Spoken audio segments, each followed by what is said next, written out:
മിശിഹായിൽ ഏറ്റവും സ്നേഹമുള്ള മാതാപിതാക്കളെ, സഹോദരി സഹോദരങ്ങളെ, ഇന്നത്തെ രണ്ട് വായനകളും നമ്മളെ കൃത്യമായി ഓർമ്മിപ്പിക്കുന്ന ശക്തമായൊരു സന്ദേശമുണ്ട്. മതജീവിതം ബാഹ്യമായ ആചാരങ്ങളുടെ ആകെത്തുകയല്ല, ജീവിതത്തിൻ്റെ ഹൃദയത്തിൻ്റെ സമർപ്പണമാണ്. അതെത്രമാത്രം പൂർണ്ണമാകുന്നു അത്രമാത്രമാണ് നമ്മുടെ ക്രിസ്തീയ ജീവിതത്തിൻ്റെ പൂർണ്ണത. ആദ്യവായിൽ നമ്മൾ കാണുക, പൗലോസ് തൻ്റെ ജീവിതം സമർപ്പിക്കുന്നു. സുവിശേഷം നമ്മൾ കാണുന്നു, വിധവ തനിക്കുള്ളതെല്ലാം കർത്താവിൻ്റെ കരങ്ങളിൽ അല്ലെങ്കിൽ ദേവാലയത്തിൽ നൽകുന്നതായിട്ട്. പൗലോസ്ലീഹ തൻ്റെ ജീവിത സമർപ്പണത്തിൽ പറയുന്ന ചില വാക്യങ്ങളുണ്ട്. പ്രത്യേകിച്ച് നമ്മൾ മരിച്ചടക്കേണ്ട സമയത്തൊക്കെ വായിക്കുന്ന വായനകളിൽ വരുന്നതാണ്.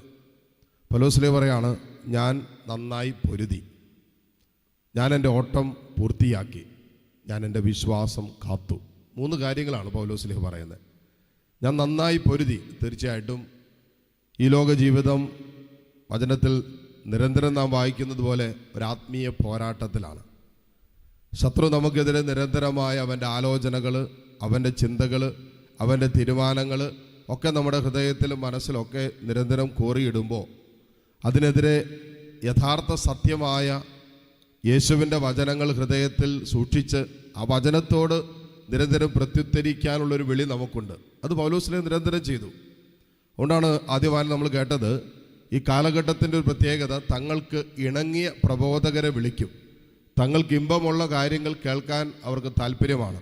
യഥാർത്ഥ സത്യമാകണമെന്നില്ല, അത് യഥാർത്ഥ സുവിശേഷമാകണമെന്നില്ല. പക്ഷേ കാതുകൾക്ക് ഇമ്പമേറിയത്, കേൾക്കാൻ സുഖകരമായ കാര്യങ്ങൾ കേൾക്കുന്നതാണ് ഇന്ന് സുവിശേഷ പ്രഘോഷമായിട്ട് മാറിക്കൊണ്ടിരിക്കുന്നത്.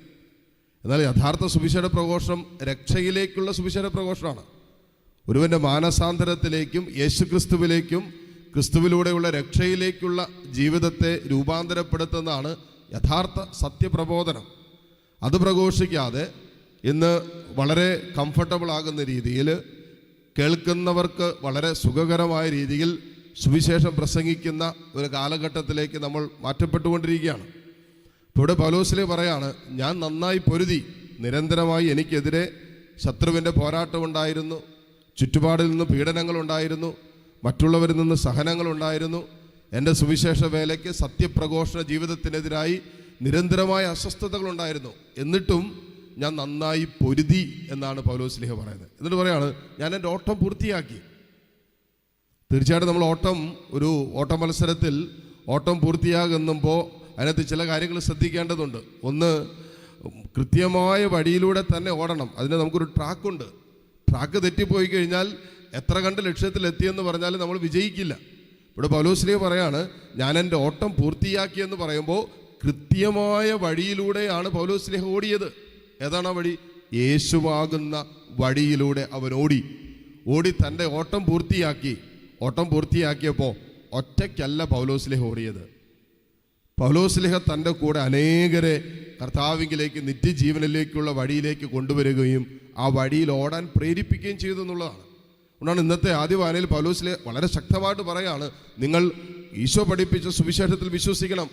കള്ളപ്രബോധകർ, പ്രവാചകന്മാരൊക്കെ വരുമ്പോൾ നിങ്ങൾ വഴിതെറ്റി പോകാതിരിക്കാൻ സത്യത്തിൽ, യേശു പറഞ്ഞില്ലേ, ഞാനാണ് വഴിയും സത്യവും ജീവനും, ആ സത്യമാകുന്ന യേശുക്രിസ്തുവാകുന്ന വഴിയിലൂടെയാണ് ഒരുവൻ ഓടേണ്ടത്. പൗലോസ്ലീഹ ഞാൻ നന്നായിട്ട് ഓടി. പിന്നെ പറയാണ്, എൻ്റെ വിശ്വാസം ഞാൻ കാത്തു. ഈ ഒരു വിഷയത്തിലാണ് നമ്മൾ പലപ്പോഴും പരാജയപ്പെടുന്നത്. നമ്മുടെ വിശ്വാസം, ആദ്യ വിശ്വാസം അവസാനം വരെ മുറുകെ പിടിക്കുമെങ്കിൽ മാത്രമേ നാം ക്രിസ്തുവിൽ പങ്കാളികളാകുകയുള്ളൂ എന്ന് പ്രാരംഭ ലേഖനത്തിൽ 3-ാം അധ്യായത്തിൽ നാം വായിക്കുന്നുണ്ട്. അപ്പോൾ ആദ്യ വിശ്വാസത്തെ അവസാനം വരെ കാത്തു സൂക്ഷിക്കുക എന്ന് പറഞ്ഞാൽ, എന്തെല്ലാം ജീവിത സാഹചര്യങ്ങളുണ്ടെങ്കിലും കർത്താവിൻ്റെ വചനം, കർത്താവിലുള്ള വിശ്വാസം, ഇത് നാം കാത്തു സൂക്ഷിക്കേണ്ടതുണ്ട്. അതുകൊണ്ടാണ് പൗലോസ്ലീഹ പറഞ്ഞത്, വചനം പ്രസംഗിക്കുക. സാഹചര്യം അനുകൂലമാണെങ്കിലും അല്ലെങ്കിലും വിവേകത്തോടു കൂടി പെരുമാറുക. അപ്പോൾ നിരന്തരമായി നമ്മൾ ആരംഭിച്ചിരിക്കുന്ന വിശ്വാസ ജീവിതം, വചനത്തിലൂടെ ജീവിതം, വിശുദ്ധ ജീവിതം, അത് ആരംഭത്തിൽ മാത്രമല്ല അവസാനിപ്പിക്കുന്നിടത്താണ് പരിപൂർണ സമർപ്പണം ഇരിക്കുന്നത്. നമ്മുടെ അന്ത്യത്തിലേക്ക് അടുക്കുമ്പോൾ പൗലോസ്ലീഹ പറഞ്ഞതുപോലെ, ഞാൻ നന്നായി പൊരുതി, ഞാൻ എൻ്റെ ഓട്ടം പൂർത്തിയാക്കി, എൻ്റെ വിശ്വാസം കാത്തു എന്ന് പറയാൻ പറ്റുന്നിടത്താണ് യഥാർത്ഥ ക്രിസ്തീയ ജീവിതം ഇരിക്കുന്നത്. സുവിശേഷം നമ്മൾ കാണുന്നുണ്ട് മറ്റുള്ളവരെ കാണിക്കാൻ വേണ്ടി പലതും ചെയ്യാം.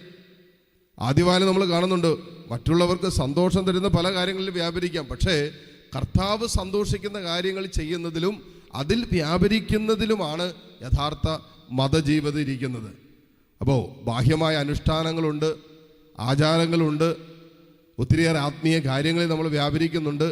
അതിനേക്കാൾ ഉപരി ഹൃദയം പരിശോധിക്കുന്ന കർത്താവിൻ്റെ മുമ്പിലുള്ള ജീവിത സമർപ്പണമാണ്, ഹൃദയത്തിൻ്റെ സമർപ്പണമാണ് യഥാർത്ഥ സുവിശേഷ ജീവിതം. ആ ജീവിതത്തിലേക്കാണ് ഇന്നത്തെ വായനകൾ നമ്മളെ ക്ഷണിക്കുക. ആത്മാർത്ഥമായി തമ്പുരാൻ്റെ സാന്നിധ്യത്തിലായിരിക്കുമ്പോൾ പൗലോസ്ലീഹ പറഞ്ഞതുപോലെ എൻ്റെ ജീവിതത്തിൻ്റെ അവസാന വേളകളിൽ ഞാൻ നന്നായി പൊരുതിയെന്നും ഞാൻ എൻ്റെ ഓട്ടം നന്നായി പൂർത്തിയാക്കിയെന്നും എൻ്റെ വിശ്വാസം ഞാൻ അവസാനം വരെ കാത്തു സൂക്ഷിച്ചെന്നും പറയാൻ തക്ക വിധത്തിൽ സുവിശേഷ ജീവിതം നമ്മെ ബലപ്പെടുത്തട്ടെ. ഉള്ള കൃപയ്ക്കായി ഈ ബലിയിലൂടെ പ്രാർത്ഥിക്കുകയും യാചിക്കുകയും ചെയ്യാം. ആമേൻ.